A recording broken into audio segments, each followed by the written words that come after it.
गुरुदेव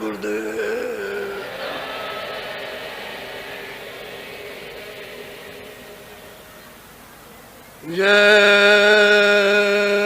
गुरुदेव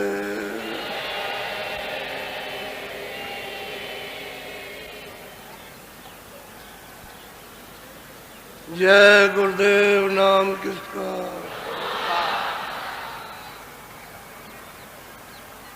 जय गुरुदेव नाम किसका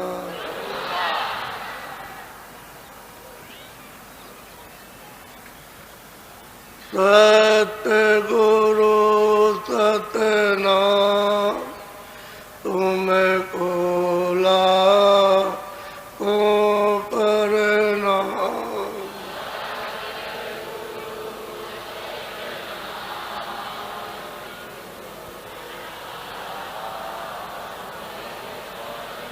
सतगुरु सतनाम तुमको लाखों प्रणाम।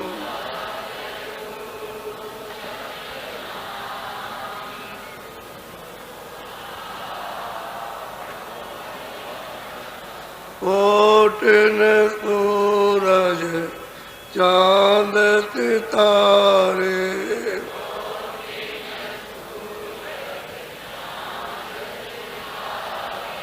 कोटिन सूरज चांद सितारे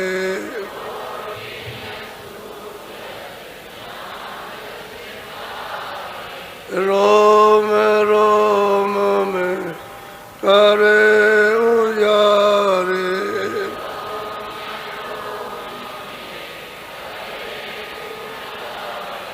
रोम रोम में करे उजारे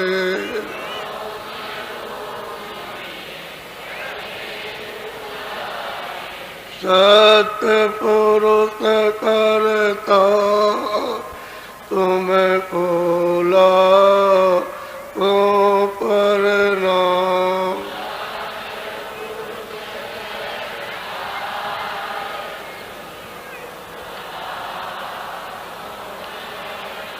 अरबों सूरज चांद सितारे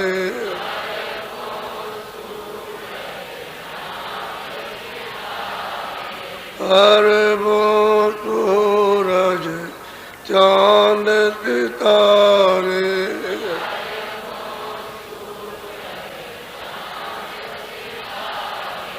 रोम रोम में करे उजारे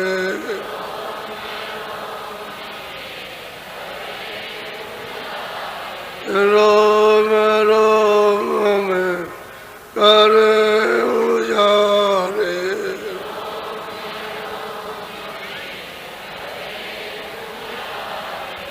अलग पुरुष करता तुमको लाखों प्रणाम।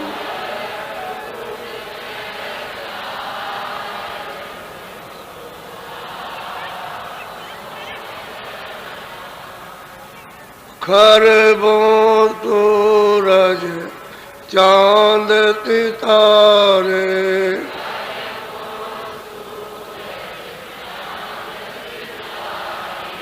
खरबों सूरज चांद सितारे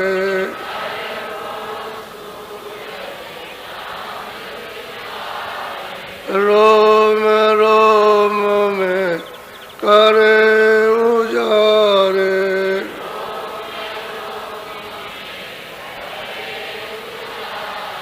रोम रोम में करे उजारे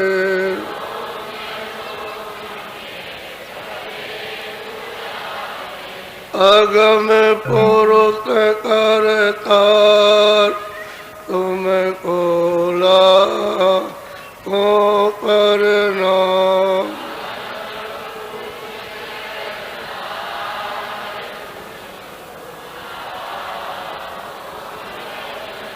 नील नील सती बान उतारे।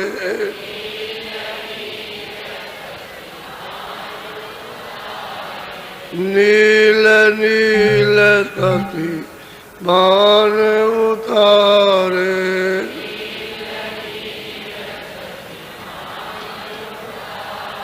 रोम रोम में करे उजारे।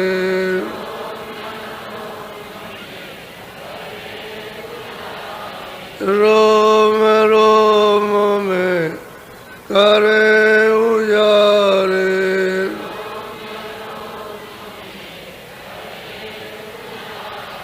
अनामी पुरुष करतार तुम कोला को प्रणाम।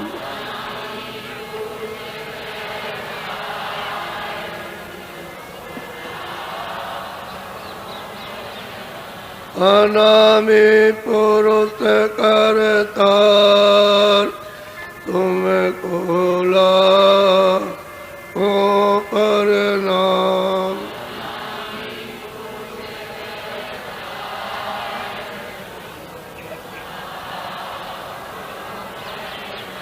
सतगुरु सतनाम तुम कोला को प्रणाम।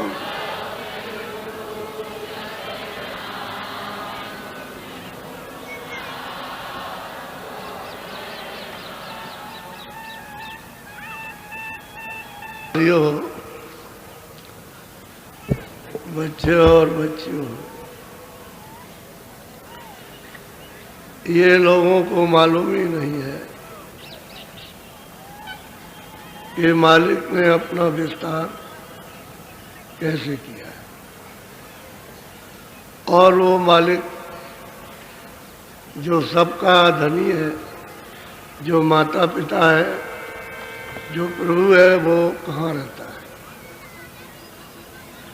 और उसकी बड़ाई, उसकी महिमा वो कैसी है, उसका देश कैसा, किसी को नहीं मालूम। ये सब यहाँ आए और उसको सब के सब भूल गए। पता ठिकाना सब जाता रहा। महापुरुषों का आना तो इस कलयुग में अभी थोड़े से वर्ष हुए हैं, तब से आना शुरू हुआ।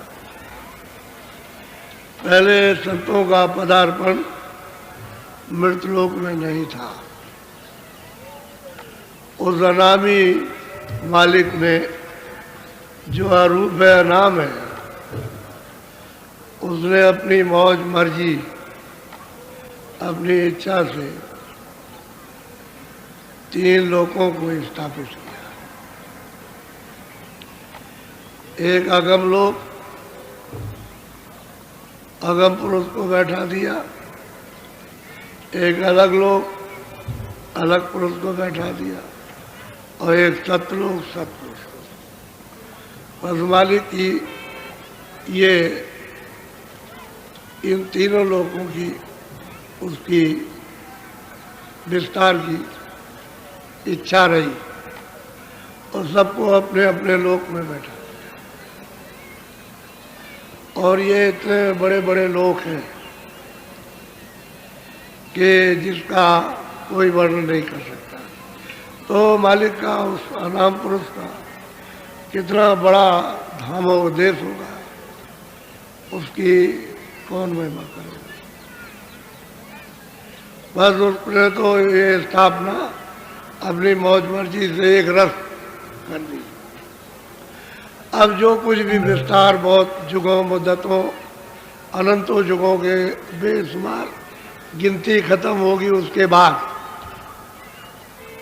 तब ये सतपुरुष की इच्छा हुई, मौज मर्जी हुई। तो सतपुरुष ने सतलोक से ये सब विस्तार किया। ये विस्तार अनामी पुरुष का नहीं है, ना आगम पुरुष का है, ना अलग पुरुष का, सतपुरुष का विस्तार है।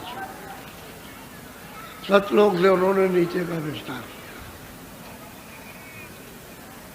किया। ये किसी को मालूम ही नहीं है, कोई जानता है नहीं, किसी को पता नहीं। जिन संतों ने आकर के बताया कि तुम्हारा देश, तुम्हारा धाम, तुम्हारा मालिक है, वो तो अभी आए। आप तो पहले की, जब से ये सृष्टि बनी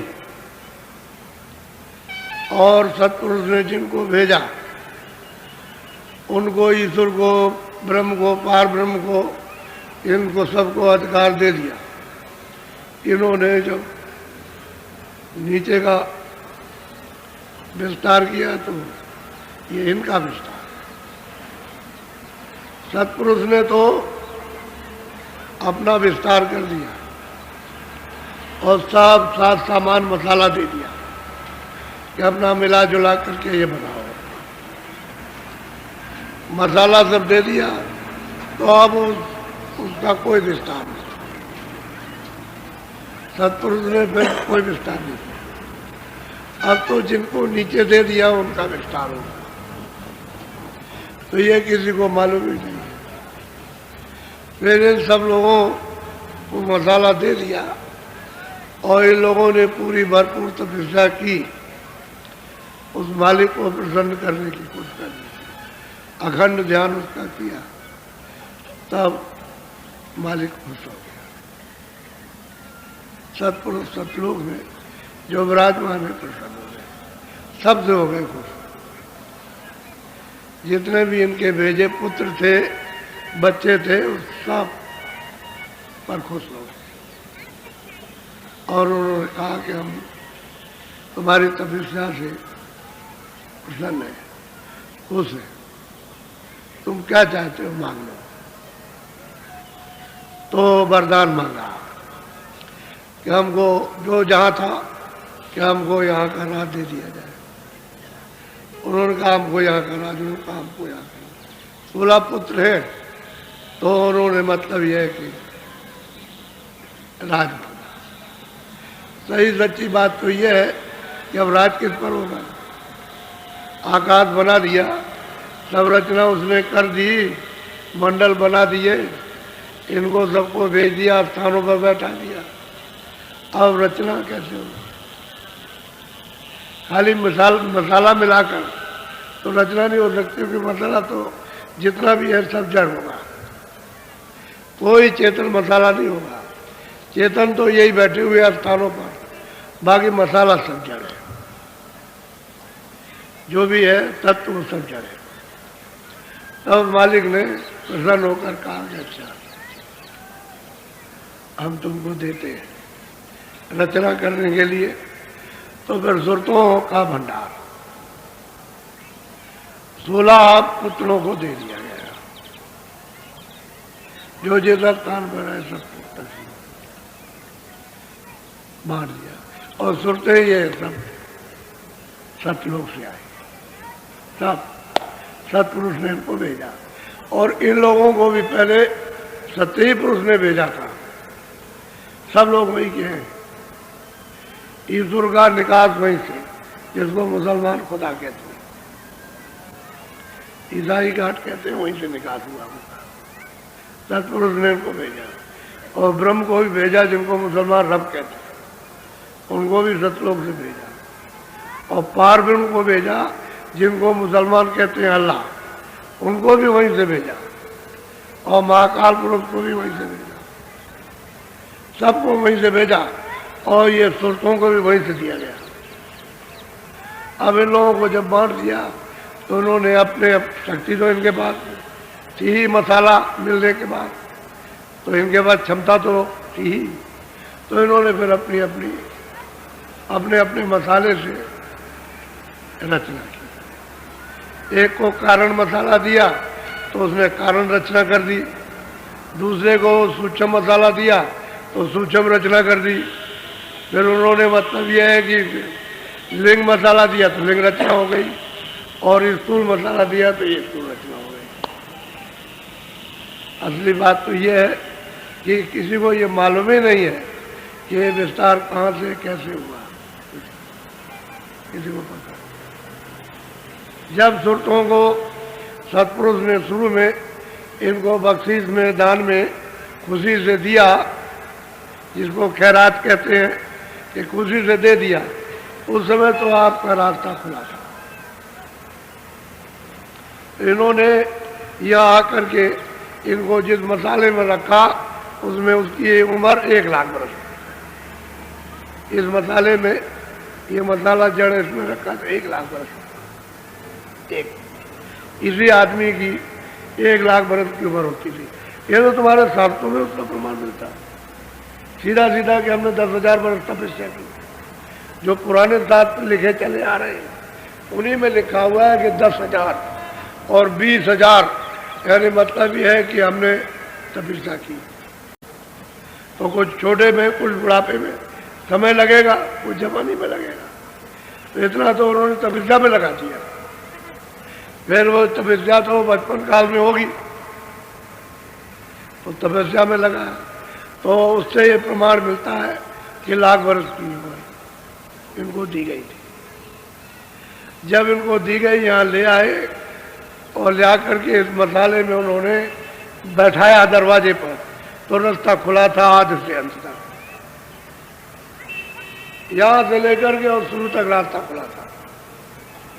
कोई किसी जगह का पट नहीं था कि पर्दा लगा हो तो कोई छुप जाए, कुछ नहीं। जब ये सुरतें गर्भाधान में ये भेजी गई इस मसाले में, इस पिंड में, इस शरीर में, इस जिस्म में, तो जैसे ही गर्भाधान में आई और पिंड अंदर में तैयार हुआ और जैसे ही तुरंत को उसमें बैठाया, बात मतलब यह है कि गर्भाधान में ही उसकी आँख खुली थी, कान खुले थे, नाक खुले थे, अंदर से ही वो सब देखती थी, सुनती थी।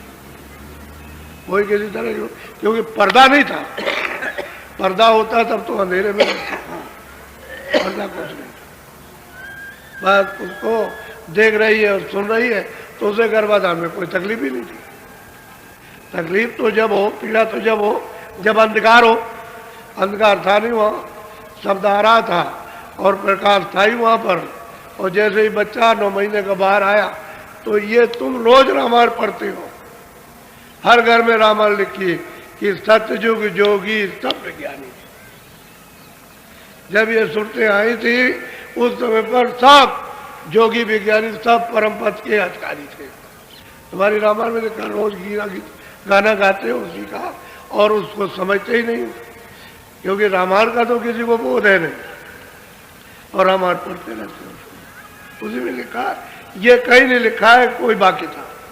एक तरफ से नर नारी सब जोगी विज्ञानी थे और सब परम पद के अधिकारी, सब कृतार्थ थे, और समय अपना पूरा किया, लाख बरस पर सीधे गए उस सत्य देश में, सत्य सतपुरुष के पास, उस सागर में वापस लौट गए। वहीं से भेजा गया था, वहीं चले गया, क्योंकि रास्ता तो वही जाए थे, तो इन्होंने ऐसे 1 लाख बरस आपने पूरा किया, चले गए। फिर दूसरे आए, उन्होंने 1 लाख बरस, वो भी गए, और तीसरे आए 1 लाख बरस पूरा किया, वो भी चले गए। इस तरह से अनगिनत खेपे चली गई, वापस लौट गई यहाँ से। तब ये देखा कि तो सब चले जा रहे हैं, और जब चले जाएंगे तो रचना किस पर होगी, फिर हमको तपस्या करनी पड़ेगी। तब फिर उन्होंने फिर अपनी शक्तियाँ ऊपर से भेजी कि जाओ तुम वहाँ पर तुमको ले आए और तपस्या कराए। बस ये है, और तब कराया, और 20 साल का प्रमाण, उससे भी ज़्यादा प्रमाण है कि तपस्या कराई उन्होंने। और जब तपस्या कराई तो उनको वाणी सुनाई, उसी को कहते हैं वेद वाणी, कि जो हम बोले वो लिखते जाओ। तो समाधि जब लगाई थी तो जो बोलते गए वो समाधि में जो उनको सुनाई दिया वो लिखते चले। तो बातें ही ऐसी वहाँ की, उनकी बातें ही ऐसी कि वो भाषा समझ में नहीं आती। तो उस समय पर उसी भाषा का प्रचलन था, उसी को आप संस्कृत भाषा, एक संस्कृत सरल भाषा, और एक मतलब ये बहुत ही मतलब है अति कठिन। ऐसे ही फारसी और अरबी उससे भी कठिन, बहुत मुश्किल। तो बात आती उसी भाषा में कि चारों वेद लिखे गए, वही है आपका आज विधान। आज का विधान वही है। आप जब लिख दिया तो वो लोगों को सुना दिया कि भाई विधान मृतलोक में बन गया और मृतलोक में अब इसका सब लोग पालन करेंगे, सबको अधिकार दिया जाता। तो बस सबको सुनाया कि भाई विधान बन गया, विधान बन गया। और वो सब संस्कृत में था, उसी भाषा में, तो सारे देश में जन जन में प्रचार हो गया। और उस समय पर सबको अधिकार दे दिया। तो कोई तो अच्छा ना था ना बुरा था, न पाप था न पुण्य था। उस समय जब तक ये हड्डी रहेगी, ये हड्डी, तब तक इसमें प्राण रहेंगे। ये उस समय का था। तो इसके माने कि हड्डी में प्राण थे। तो हड्डी तो बहुत समय तक रहेगी, तब तक प्राण रहते। इसलिए 1,00,000 वर्ष क्यों रहते, उम्र थी। उसने सत्य को हजम करने के लिए इतनी लंबी उम्र न रखे तो ये फौरन वापस जाए, यहाँ वो नहीं रह सकता। हजम करने के लिए इस मसाले में ये जज हो जाए, तब फिर उन्होंने ये विधान बनाया। और फिर आपको अपने लोग का बनाया कि भाई देखो मेरे लोग का ये विधान नियम है, अब इसका सब लोग पालन करेंगे। और जो भी पालन, अच्छा करो या बुरा करो, अच्छे का फल आपको अच्छा मिलेगा, बुरे का फल पहले तो अच्छा बुरा पता ही नहीं, अब उसका आपको फल मिलने लगेगा। तो वो फल तो अब मिलेगा नहीं जो आपको पहले मिलता। जब अच्छा बुरा नहीं था तो आनंद ही आनंद था, सुखी सुख था, ज्ञानी ज्ञान था, तब तो आप आते जाते थे। अब रुकावट होगी। आप पुण्य करोगे तो पर्दा पड़ेगा, रुकावट होगी। और पाप करोगे तो पर्दा पड़ेगा, रुकावट हो जाएगी। बस ये रहा। यहां से आपकी रुकावट घेराघारी की है। तो लोगों ने जोड़ दिया पुण्य करो, पुण्य पुण्य करो, पुण्य करो, पुण्य करो, ज्यादा तक इस पर रहा जोर। और जो रहा तो पुण्य करते रहे तो पर्दा पड़ता रहा पुण्य का। तो वो पर्दा आपको यानी मनुष्य शरीर में भोगना है, उसको भोग के लिए यहाँ पर जन्म लेना। फिर जब ऐसा ही हुआ तो फिर कोई लोग ऐसा मुझे काम मतलब ये है कि अशुभ भी करने लगे, मुझे पर्दा जमा। तो दोनों का अधिकार, पाप का अधिकार। पर रुकावट इस बात की हो गई बस। अब सुरतें जब गंदगी जमा हो गई तो सुरतें रुके, पर्दा पड़ गया तो दीवार लग गई, घेरा पड़ गया, अंधेरा हो गया उसका बिल्कुल एकदम। पहले तो अंधेरा था ही नहीं, जब गर्मी में ही उसको प्रकाश था। और उसको मतलब ये है कि आवाज थी घर में खूब अच्छी तरह से, जैसे मनुष्य शरीर में सुनते हैं तो घर में सुनते थे, ऐसे ही देखते थे। तो कहते उस समय था। तो अब वो पर्दा पड़ गया, अब वो मतलब कोट हो गया। अब इस अंधेरे में रहो तो फिर रास्ता भूल गया कि मैं इधर से जाऊं किधर से जाऊं, कौन सा रास्ता, किस रास्ते से आया हूँ, किस रास्ते से जाऊं, बस अब इतने भूल गए कि अब मानने को तैयार नहीं। अब अंधेरे ही अंधेरा, आंख बंद करो तो अंधेरा। और अगर तुम्हारा वो पर्दा साफ हो जाए गंदगी का तो आंख बंद करो या खोले रहो उजाला, आंख खोले रहो तो उजाला और आंख बंद करो तो उजाला। तो फिर कहा, क्योंकि फिर गंदगी नहीं जमा, गंदगी हट गई इसलिए उजाला, इसलिए मतलब है कि आपको मतलब ये आवाज वो वेदवाणी आगे 24 घंटे आती है, एक क्षण भी बंद नहीं होती। अब पर्दा उतर जाए तब, और पर्दा ना उतरा तो सबको अधिकार दिया। ऐसा नहीं, पर्दा हटाने का अधिकार सबको दिया कि अपना अपना पर्दा हटा लो। रोका टोकी नहीं है कि आप नहीं कर सकते, ये रोका टोकी तो आपकी व्यवस्था की है। फिर आपने अपना विस्तार किया। जब आपको अधिकार दे दिया तो आप अपना, पहले तो लोग नहीं समझते थे मेरा ये मेरा, कह लगे किसी का नहीं, हम लोग प्रेम प्यार से रहते हैं, एक दूसरे के काम आते हैं और वापस गए।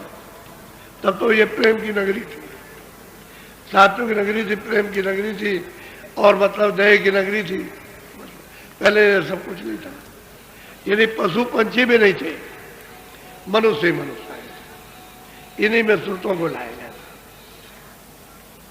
अब मतलब यह है कि जब आपने मतलब इनको बांट दिया, आपको अधिकार दे दिया, तो उसने कहा देखो भाई ये गलती करोगे तो मैं यहाँ रखूंगा, ये गलती करोगे तो मैं यहाँ रखूंगा, ये गलती करोगे तो मैं इस कर्म की तुमको सजा दूंगा कि ये कर्म मत करना, ये करना। तो अगर आपको सजा, तो आपने सजा वाला नहीं कर्म किया, अच्छा किया तो उसका भी तो भोग तैयार हो गया, पुण्य का भी तो भोग तैयार है पुण्य का, और पाप का तो उसने जेल खाना बनाया। अब हम तो जेल खाना कहते हैं, उन्होंने 4 खाने बनाए, यानी 4 खाने उन्होंने बनाए, अंडज, पिंडज, उपमा, चावल।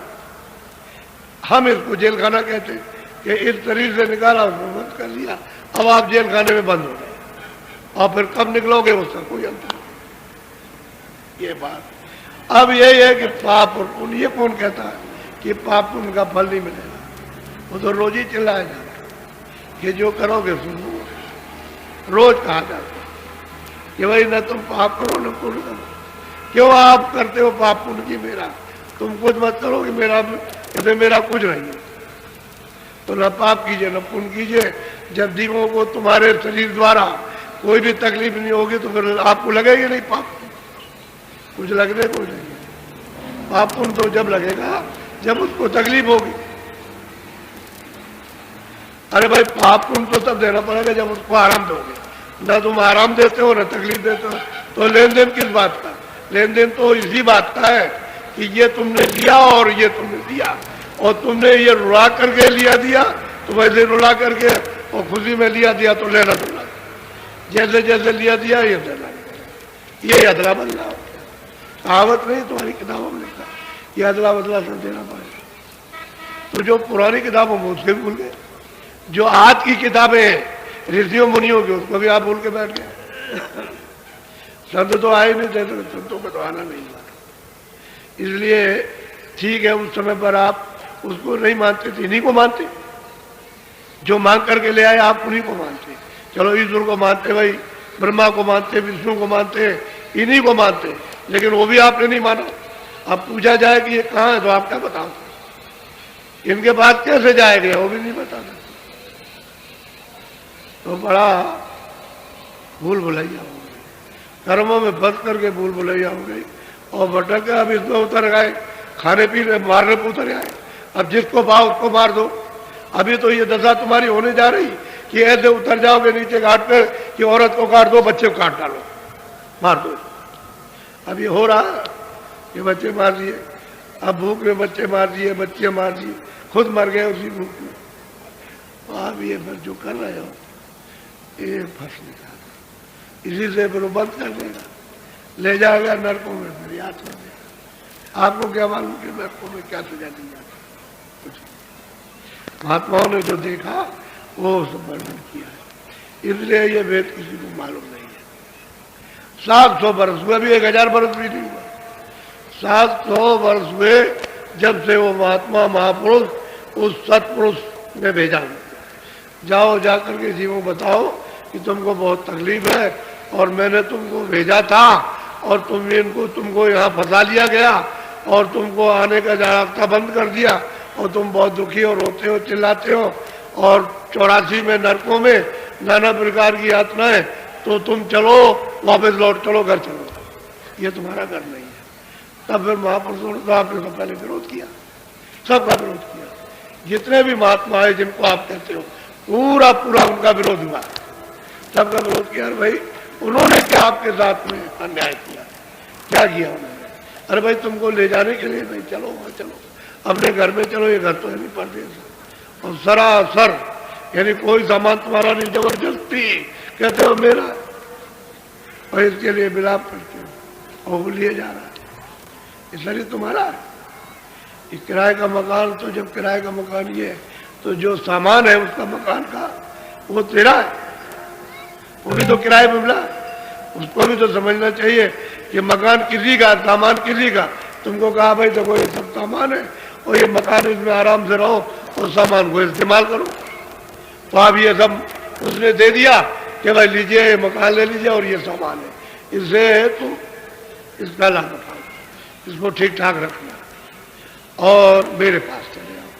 तो उसके पास भी नहीं जाते हो, उसने ये नहीं कहा कि मेरे पास मत आओ, तो मेरे पास चले आना, लेकिन कैसे आना? शुद्ध हो जाना, अशुद्ध मत रहना, शुद्धि कर लेना। क्या कि मन, बुद्धि, चित्त, अंतःकरण, जीवात्मा, इसको साफ करना, मेरे पास तब आना। गंदे लोग मेरे पास नहीं आ सकते, तो ईश्वर के पास भी नहीं जाते, उस खुदा के पास नहीं, गाट के पास भी नहीं जाते। गए पत्ता काट डाला, पैर काटो, गला काट दो, सीधा काटो, पेट चीर दो, बस ये इसमें मजा आ रहा।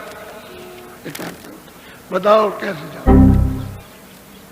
तो सजा देगा।